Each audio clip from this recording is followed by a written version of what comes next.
It is very good to be here to talking with infinite intelligence.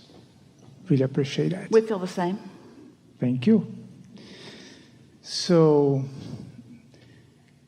I'm here to practice connection with my inner being, being connected with my vortex, and practice freedom, clarity of mind. May we offer a different way of stating that and meaning that? Because you can't help but be in the state of practice. But just use the word, I'm here to savor my connection. Savor.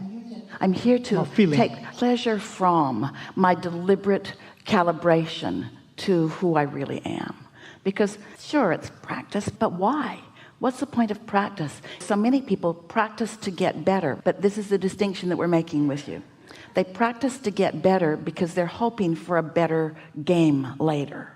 So they'll practice so that they can play better later. And we say, there is no later, there's only now. So what are you practicing for? There's only now. So what are you practicing? So rather than practicing for a brighter future, let's savor for the deliciousness of now, which is all there is. Okay. Good point. Yeah. Feeling. She got it.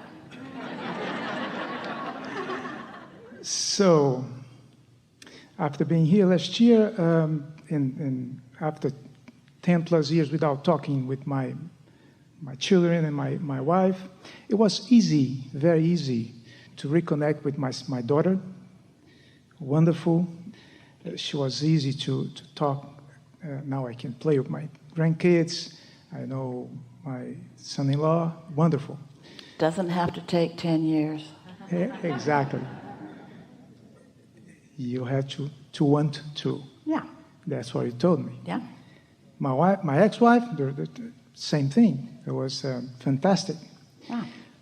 Why is it? Who changed, them or you? I changed. And that's my question. Who is it? Why is it that my son doesn't want to talk to me? Or is it I that don't want to talk to him?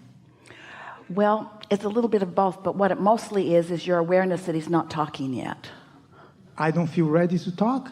We wouldn't even say that you don't feel ready to talk. We would say that you're aware that you're not talking. This is subtle stuff. If you were talking, then you'd talk more. But since you're not talking, then you're not talking more.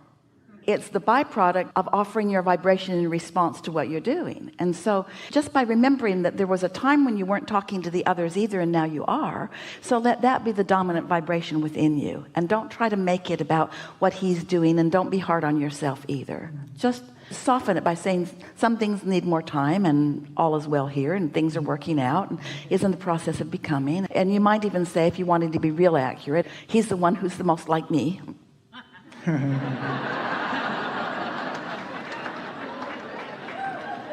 Yesterday, my ex-wife, his mother, saying, Thanksgiving coming.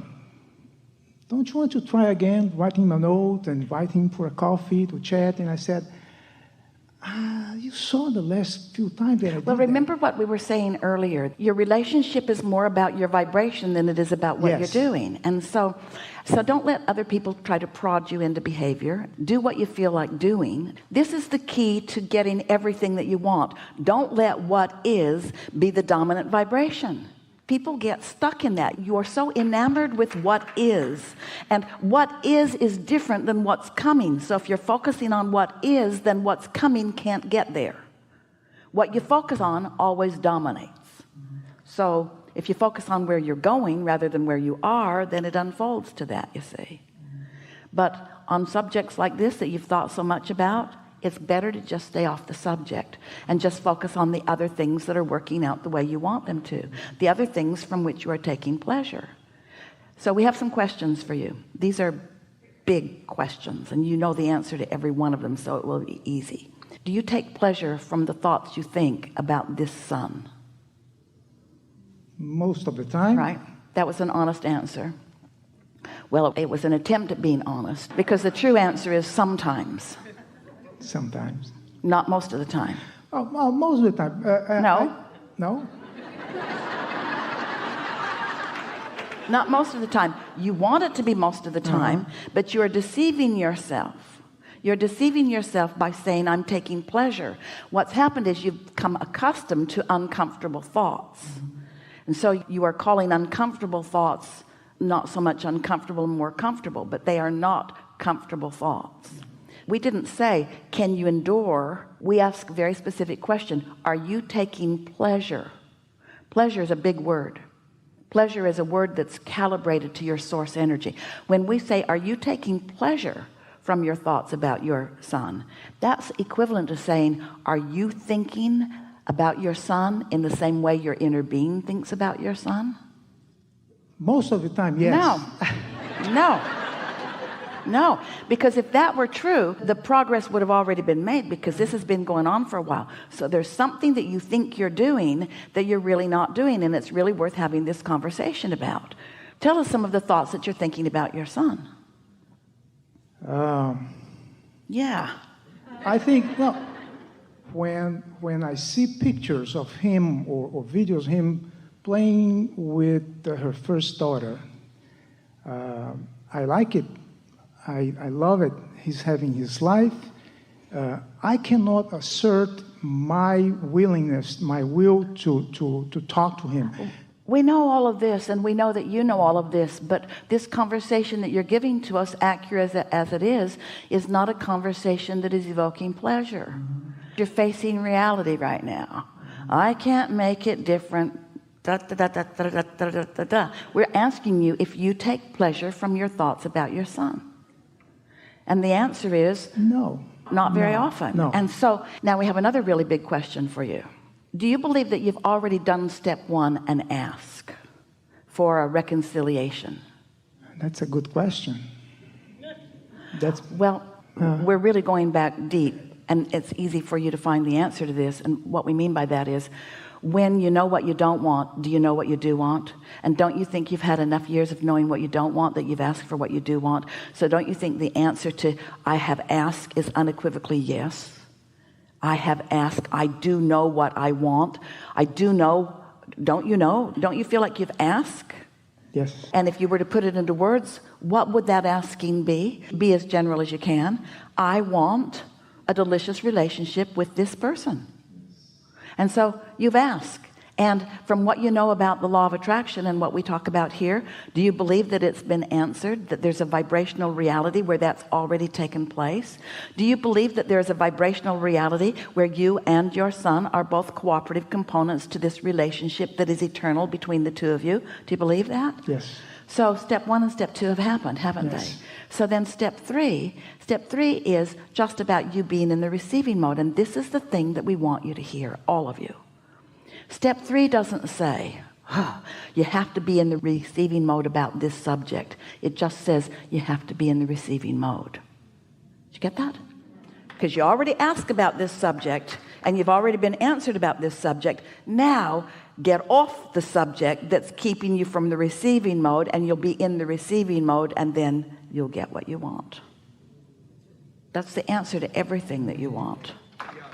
But as humans, you sometimes think that you have to suffer harder. All those old records are playing, and those records are some of the records that your wife is playing to you.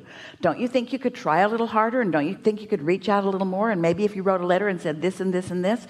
That's not what's going on. This is not an action problem. This is a vibrational problem, and all a vibrational problem ever is a habit of thought that keeps going even though it's not in harmony with what you now want. And so when you stay off the subject, you'll let that habit subside. The habit will subside if you'll stay off the subject, because you've got so much powerful momentum about family things coming together going. Did you hear that? Did you hear that? Did you hear that? Whew, that's powerful. So when we say, have you gotten together with your son? We want you to say, who? Who? Now the world would say, oh, Abraham, are you really teaching him detachment? Just verbal detachment, just action detachment. You can never detach from the vortex version that you've got going on. And so just stop beating the drum of what isn't happening and savor the wonderful things that are happening, and then wonderful things that could happen that aren't happening will happen.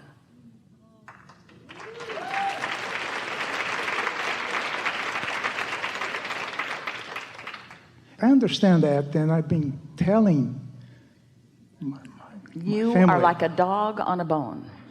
You're going to approach this from your vantage point, and you can't undo what we just did, but you're going to hold yourself from receiving it longer because you feel like you want to defend yourself a little bit. A little bit, but no. I see. Here's a picture of your son with your granddaughter. How can I not look? I don't want to look at it. Who? So at this point, go ahead, try it your way, and in 10 years we'll have the same conversation again. How's that working out? No, in general, we asked you a very powerful question. Do you take pleasure from your thoughts about your son? Very so if you're not taking pleasure from your thought about something, what's the bottom line that Abraham always teaches? Stop focusing on it. If you can find a way to find pleasure in it, then go for it.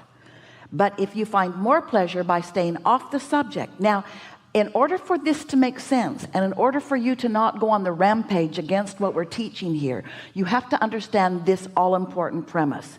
You've already asked and it's already been answered, so you are not forsaking your son. You've done the most important things. You've asked and it has been answered, and now you're doing the only thing that you can do. You've decided to no longer block it. All right. How can I be blocking it? By yearning when you look at the picture, by feeling the offness of it when you look at the picture, by acknowledging worked with that one, worked with that one, worked with that one, worked with that one, doesn't work with that one.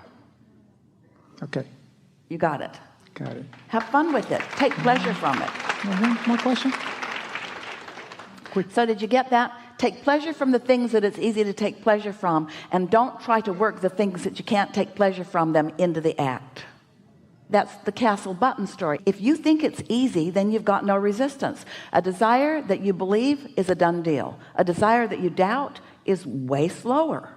So recently I had a very interesting thing happening to me. And, I had a business meeting, and I knew there was going to be a roughness confrontation. But I was preparing myself, not with action, not preparing the best slides or the best information. I was just... So wait, you've decided that you're going to take pleasure from this segment in life, but you've orchestrated a meeting that you know is going to be unpleasant. And you walked willingly into it? Okay. I'm fine. Let's stay with it. It's the same subject, isn't you. it? It's exactly the same subject. That's why we were eager to let you move into the next thing, because it's the same exact thing, isn't it?